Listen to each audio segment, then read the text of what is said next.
Okay, the other two are extra practice if you want. Now we're going to move on to solving by completing the square, okay? These are a lot of steps, but it really makes solving your equations a lot easier if you can follow the steps. If not, you can always use the quadratic formula, which we'll talk about next.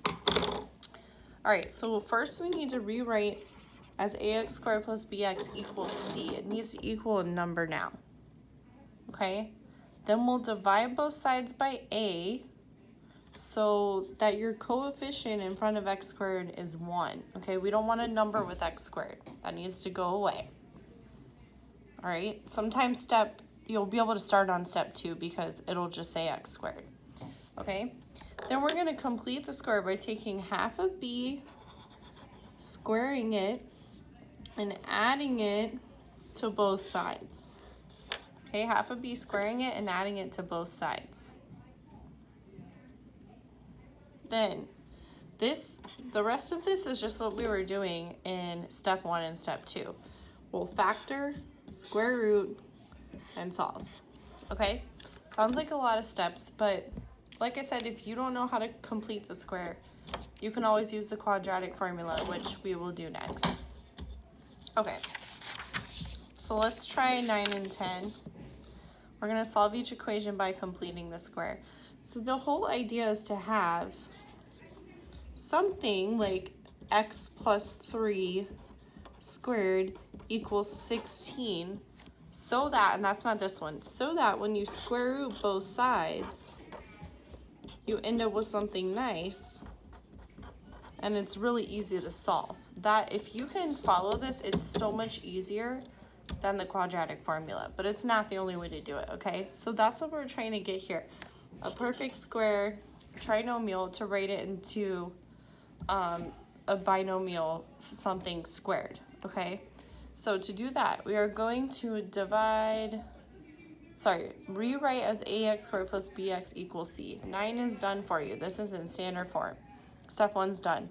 Step 2, if there was a number in front of a, you'd have to divide it out, but there's not, so we're good. Or in front of y squared, so we're good, okay?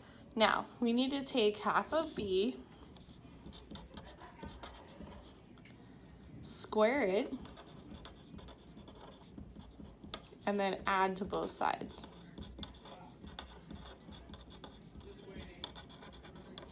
Okay, so half of b here is 12 is b, half of it is 6.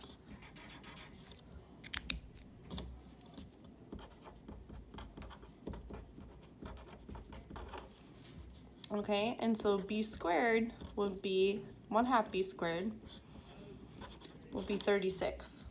Okay? So we're gonna add it to both sides. Okay, and before we do that, I kind of messed up on step 2. So step 2, we don't want our equation equal to 0. We want it equal to a number now. So let's do that step 2 first before we moved on. Sorry, y squared plus 12y equals plus 20 equals 0. So we're going to subtract 20 from both sides. We don't want this equal. We don't want that equal to 0 anymore. We want it equal to a number. That's what this step means. Okay? All right, so now we found that our magic number to add to both sides is 36, so that we have a perfect square trinomial here. So we're gonna add 36 to both sides so that we can easily factor and solve. Okay, so now I get y squared plus 12y plus 36 equals 16. Okay. And now we're going to do the last steps, which is to factor the left side and then square root and solve. Okay, so if I factor this perfect square trinomial, I'm going to get y plus 6 times y plus 6, right? Because positive 6 and positive 6 times to 36 and add to 12. Okay, in other words, and I'm just going to write to number 10, because I need more room. In other words, we're at y plus 6, the whole thing squared, equals 16, right? All right, so now we're on to the next step. We're going to square root both sides. Once you have your binomial squared, you can move on to the next step. And this will just make y plus 6 equals plus minus 4, okay?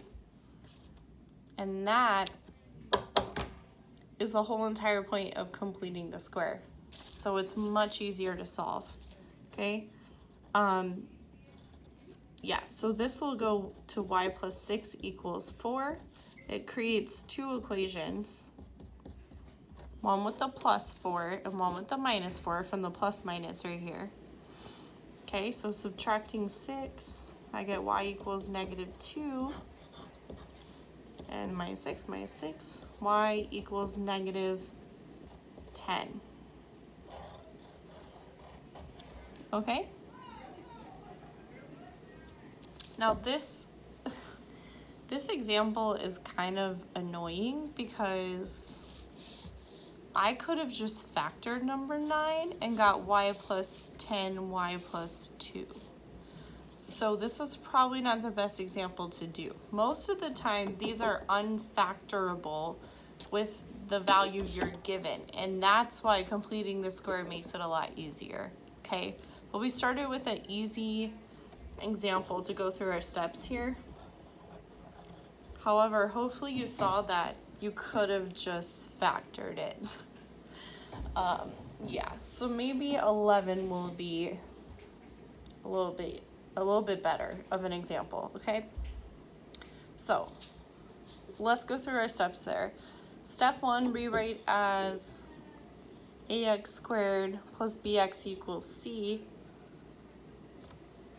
Oops, that was step 1 in the previous one. So let's do that first. We're going to subtract 8. Very first step we need to do. So v squared minus 13v equals negative 12, okay?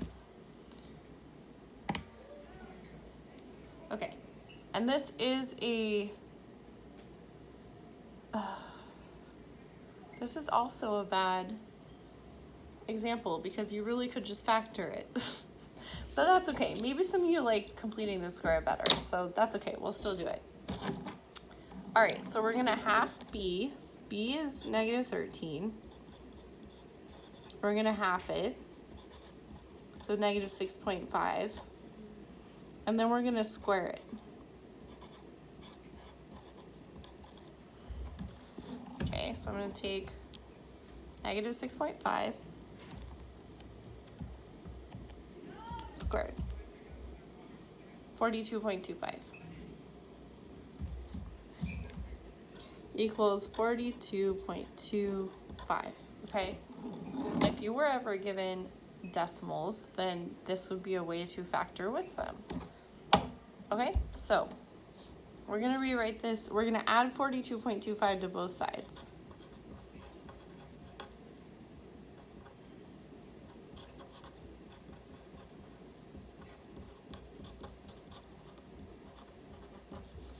So v squared minus 13v plus 42.25 equals 30.25.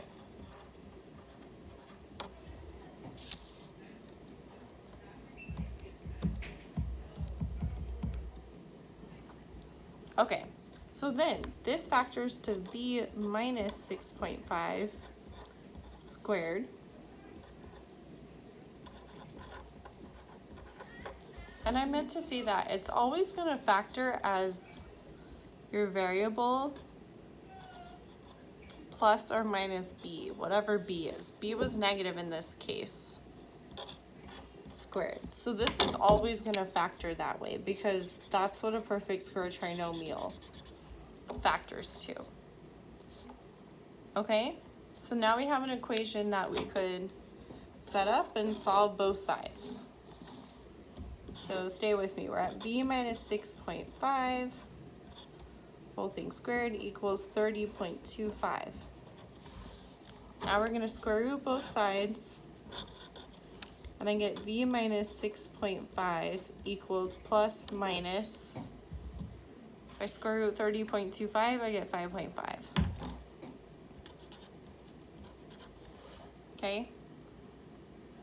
So then, v minus 6.5 equals the positive 5.5, and then v minus 6.5 equals the negative 5.5. Okay, and so we have two equations to solve. All right, I'm going to add 6.5 to solve for v. Get 12. That's one solution. And then let's add 6.5.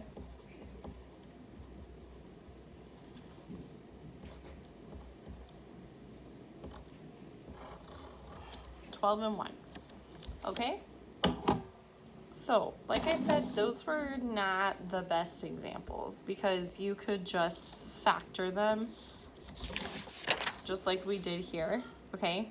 But if you somehow get a non-factorable, like you can't find two numbers that are gonna add, let's pretend that said 0, that are gonna add to 8, but multiply to negative 13, I mean, think about that. That cannot happen.